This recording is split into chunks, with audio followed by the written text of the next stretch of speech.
ప్రభువు క్రీస్తునందు ప్రియులకు సహోదరి సహోదరులారా, జనవరి 6వ తారీఖు అనగా యావత్ శ్రీ సభ కూడా క్రీస్తు సాక్షాత్కార మహోత్సవమును లేక ముగ్గురు రాజులు ముగ్గురు జ్ఞానుల మహోత్సవమును కొనియాడుట జరుగుతూ ఉన్నది.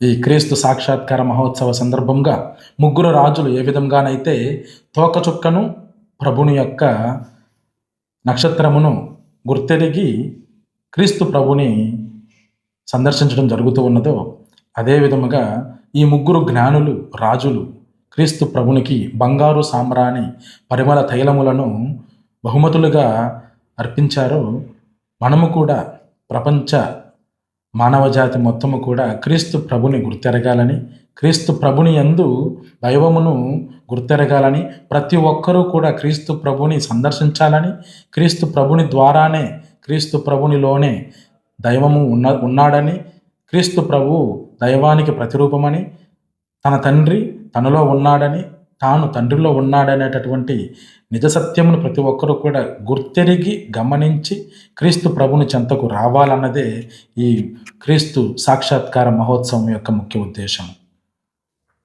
ఈ ముగ్గురు రాజులు గూర్చి ధ్యానించుకునేటటువంటి ఈ సమయంలో కొన్ని విషయములను చాలా క్లుప్తంగా సంక్లిప్తంగా ధ్యానించుకుందాం. మరి ముఖ్యంగా 3 అనేడు సంఖ్య, బైబిల్ గ్రంథమున 3 అనేడు సంఖ్య చాలా ముఖ్యమైనది. ఎందుకనగా 3 అంటే త్రిత్వం, త్రియేకం, పిత పుత్ర పవిత్రాత్మ అనడు త్రిత్వేక సర్వేశ్వరునికి ఈ 3 అనడు సంఖ్య చాలా చిహ్నంగా నిలుస్తూ ఉన్నది. పితా పుత్ర పవిత్రాత్మ ఏకదైవము, ముగ్గురు వ్యక్తులు అనడు సంకేతమును మనకు సూచిస్తూ ఉన్నది.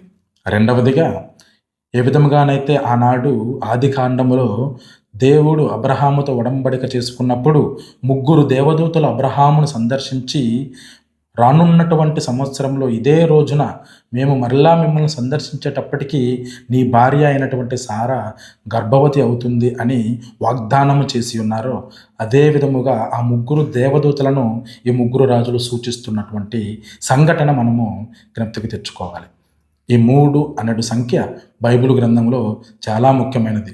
ఎందుకంటే యేసు ప్రభువుల వారు కూడా తను ఎన్నుకున్నటువంటి 12 మంది శిష్యులలో ముగ్గురిని మాత్రమే తనతో పాటు ఎప్పుడూ తీసుకుని వెళ్ళేవారు.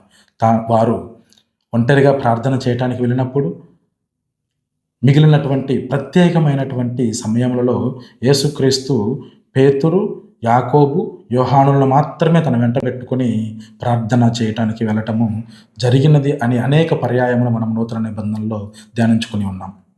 3 అనేటువంటిది యావత్ బైబిల్ గ్రంథమునందు పరిపూర్ణతను, పరిపక్వమును సూచిస్తూ ఉన్నది.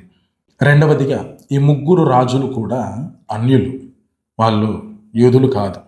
వారు యూదులు కాకపోయినప్పటికీ దేవుని యొక్క ప్రణాళికలో అన్యులైనటువంటి వారు కూడా భాగస్థులు అగుదురు అనుటకు ఈ ముగ్గురు రాజులు చిహ్నంగా నిలుస్తూ ఉన్నారు. ఈనాటి మొదటి పట్టణము మరియు రెండవ పట్టణంలో కూడా దేవుడు తనను తాను అన్యులకు బహిర్గతం గావించుకున్నాడు అనేటటువంటి విషయమును మనం ధ్యానించుకుంటూ ఉన్నాం. యెషయా ప్రవక్త రాసినటువంటి ఈ అధ్యాయం నుండి మరియు పునీత పౌలు గారు రాసినటువంటి లేఖ నుండి మనము ఈరోజు ధ్యానించుకుంటున్నట్లయితే, అన్యులకి దేవుడు తనను తాను బహిర్గతం చేసుకున్నాడు అనేటటువంటి విషయాన్ని చాలా చక్కగా క్లుప్తంగా విశదీకరిస్తున్నాయి ఈ 2 పట్టణములు కూడా. ఈ ముగ్గురు రాజులు అన్యులైనప్పటికీ క్రీస్తు ప్రభుని గుర్తించి క్రీస్తు ప్రభుని యందు దేవుణ్ణి సందర్శించుకోవటము, గుర్తెరగటం అనేది చాలా ముఖ్యమైనటువంటి విషయం. దైవ ప్రణాళికలో భాగస్థులైనటువంటి ఇజ్రాయేలీలు క్రీస్తు ప్రభుని గుర్తించలేదు. ఇజ్రాయేలు ఎవ్వరూ కూడా క్రీస్తు ప్రభుని అంగీకరించలేదు. ఏ విధంగానైతే యోహాను శుభవార్త 1వ అధ్యాయము 11-12 వచనములు, ఆయన తన వారి చెంతకు వచ్చెను, కానీ తన వారే ఆయనను అంగీకరించలేదు. కానీ ఎవరైతే ఆయనను అంగీకరించారో వారందరికీ కూడా దైవ పుత్రత్వములో ఆయన భాగస్వామ్యం ఇచ్చాడు అని చెప్పివేసి యోహాను శుభవార్త తెలియజేస్తూ ఉన్నట్లుగా, ఆయన మనుష్యావతారం ఎత్తి మన మధ్య నివసించను, యోహాను 1:14. అయినప్పటికీ తన వారే ఆయనను అంగీకరించలేదు. అందుకనే క్రీస్తు ప్రభువు తనను తాను అన్యులకు బహిర్గతం గావించుకున్నాడు. అన్యులైనటువంటి ముగ్గురు రాజులు కూడా క్రీస్తు ప్రభుని దర్శించడం జరిగింది. క్రీస్తు ప్రభుని యందు దేవుణ్ణి గుర్తించడం జరిగింది. ఆయన దేవుని కుమారుడని, దైవరాజ్యానికి వారసుడని, మరియు ఆయన ద్వారానే ఈ లోకమును రక్షించబడుతుందని, మరియు ఈ లోకమునకు రావాల్సినటువంటి మెస్సయ్య క్రీస్తు ఆయననని వారు అంగీకరించి హేరోదు రాజుకు తెలియజేసి, హేరోదు రాజు ద్వారా వారు క్రీస్తు ప్రభును సందర్శించడం జరిగినప్పటికీ హేరోదు మరియు ఇజ్రాయేలుల జ్ఞానులందరూ కూడా క్రీస్తు ప్రభుని హతమార్చాలనుకున్నారే తప్ప ఆయన అంగీకరించాలని అనుకోలేదు. ఇది అన్యులకి మరియు యూదులకి ఉన్నటువంటి వ్యత్యాసం ప్రియులారా. ఈరోజు క్రైస్తవులుగా మనము క్రీస్తు ప్రభుని గుర్తించగలుగుతున్నామా? క్రీస్తు ప్రభుని మనం అంగీకరించగలుగుతున్నామా? క్రీస్తు ప్రభుని యొక్క వాక్యానుసార ప్రకారం మనం జీవించగలుగుతున్నామా అనే విషయాన్ని మనము ప్రశ్నించుకోవాలి, ధ్యానించుకోవాలి. లేక మనము నామకార్థపు క్రైస్తవులమా? జ్ఞానస్నానము మాత్రమే స్వీకరించినటువంటి క్రైస్తవులమా? జ్ఞానస్నానము లేక దివ్య సత్ప్రసాదము మరియు దివ్య సంస్కారములు అనేటటువంటివి పరలోకానికి ప్రామాణకము కాదు ప్రియులారా.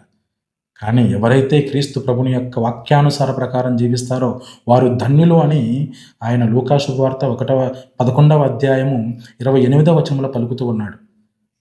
Blessed are those who listen to the word and live by it. ఎవరైతే దేవుని యొక్క వాక్యాన్ని విని ఆలకించి ఆచరిస్తారో వారు మరింత ధన్యులని ప్రభు పలుకుతూ ఉన్నాడు.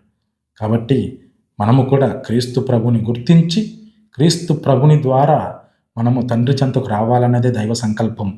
కాబట్టి ఈ క్రీస్తు రాజు క్రీస్తు సాక్షాత్కార మహోత్సవ సందర్భముగా యావత్ ప్రపంచమంతా కూడా క్రీస్తు ప్రభుని గుర్తించాలని, క్రీస్తు ప్రభుని ద్వారా ప్రభుని చెంతకు, తండ్రి దేవుని చెంతకు అందరూ కూడా రావాలని, క్రీస్తే ఈ లోక రక్షకుడని, ఈ లోకమునకు రావాల్సినటువంటి దైవ కుమారుడని ప్రతి ఒక్కరూ గుర్తించగలిగేటటువంటి భాగ్యం నా ప్రభు మనకు దయచేయాలని ప్రార్థన చేద్దాం. ఆ దేవాది దేవుని యొక్క సాక్షాత్కార మహోత్సవ దీవెనలు మీపై, మీ కుటుంబంపై వేంచేసి రావాలని ప్రార్థిద్దాం.